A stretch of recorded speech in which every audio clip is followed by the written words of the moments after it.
Welcome back to TechnoSage YouTube channel. So a lawsuit has been claimed against Intel by in which they sold like billions of AVX enabled CPUs knowing of downfall vulnerability. Like this vulnerability was seen back in the day 2018 or 2020, back in the day in 2018, and it's basically like back in August we reported on behalf with legal maneuvering as a class action lawsuit held against Intel, and it's like a five Intel CPU buyers have begun a class action lawsuit under the iconic PC chip designer reveals a code document shared by a register, and it's basically after the plaintiff asserts that Intel knowingly sold billions of CPUs after it already knew of the AVX side channel vulnerability that would eventually precipitate downfall. It is further claimed that Intel had knowledge of AVX vulnerability since 2018 and that Intel patch to its architecture flaw means CPU were slowed down beyond recognition. So it was like an hardware issue, and that's something like even like those CPUs like 2019 or 2020 generation of CPUs, they were long in the production, and if they had to do it, it would be like it was a hardware flaw. So if they had to do it, it would cost them millions of dollars. So that's why they didn't do it. But as of now, yeah, it is. There's a class action lawsuit that has been going on regarding AVX, and since it's an hardware issue, they could fix it with software, but that would cost performance, and that's what the lawsuit here is. And I will keep you updated. I made already a video regarding downfall vulnerability and stuff back into this, but yeah, it basically affected advanced vector compute, which is AVX and AVX 512 instruction set. So yeah, it was back into this. Next up, we have some nice news. Radeon RX 7900 GRE drops to 617 euros, 15% pricier than 7800 XT, but with 32% more cores, as it is available in Europe and in Italy. Basically, it is retailing for 617 euros, which is nice because when you compare it with 6900 XT, which retails for 835 euros, 6900 GREs with 16 GB is 617, pretty nice. And when you compare it with 7800 XT, you should definitely go from 513, just pay a little bit extra and go at with 617 euros for 7900 GRE. You will get more performance out of it.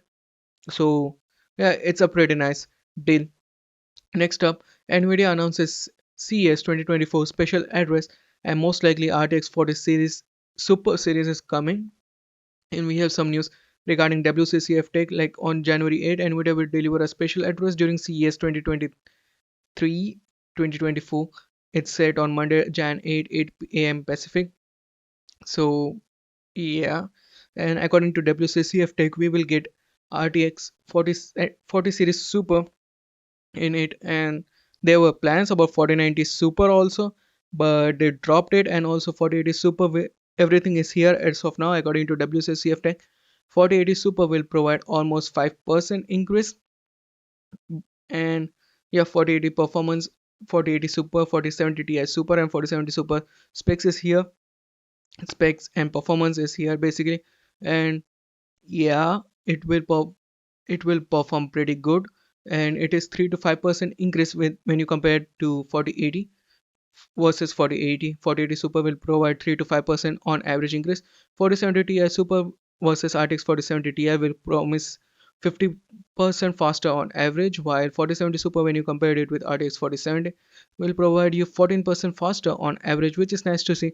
The lower end segment provides more performance, and they were previously planned for 4090 Super also, but they stopped it due to over 4800 TOPs in China and other regions, like GPU hitting over 4800 TOPs, teraflops per second compute in China and other. Currently, there are no plans for 4090 Super or 4090 Ti, but that might change if restrictions soften up in upcoming years. So yeah, due to restrictions and stuff, there is no RTX 4090 Ti or 4090 Super at this given point of time. And also, the 4080 Super custom GPUs will get a performance uplift of to 10%, and this is the specs we already know. It comes with 10,240 CUDA cores, 16 GB of GDDR6X, and 320 watt TGP. 4070 Super, 4070 Ti Super is 8448 CUDA cores, 16 GB of VRAM, GDDR6 at 285 bits bus, and 4072 Super we already know each and every spec. It is similar to what Copilot 7 Kimi was saying. And as you can see, according to the report, we will have 8 pin or 12 pin power connector, which is nice, and supplied with, there will also be an adapter. Don't know what they're doing, but yeah. And also, it, as you can see over here, it says 10% performance boost with custom models will deliver close to 10% performance uplift. When you compare it with 4080 Super, I don't think it's good, but when you compare it with 4070 Ti and 4070 Super, yeah, for the same price, that much performance is pretty nice. And lastly, for today, we have some news regarding AMD, and mostly our Ryzen 9000 is leaked. Like a leak flyer hints at possible AMD Ryzen 9000 powered by Zen 5, and it comes from Cheap Help Forum, and a buyer bought an Alienware, and on Alienware it says a free upgrade to AMD Ryzen Alienware desktop with AMD Ryzen 9000 series processor. And this won't be the first time AMD did it. Like after 3000 series, they just went to 5000 series, and 5000 to 6000 series. They did it to differentiate between their G series and the normal APUs and CPUs. So this might be the case that they are skipping 8000 and just going with Ryzen 9000 for Zen 5. But do not take this with a pinch of salt or a bag of salt, anything you like. But yeah, either Ryzen 9000 series is coming or Ryzen 8000 series coming. It is based on Zen 5. I will keep you updated regarding it. Like, share, and subscribe, and I will meet you in the next one. Peace out.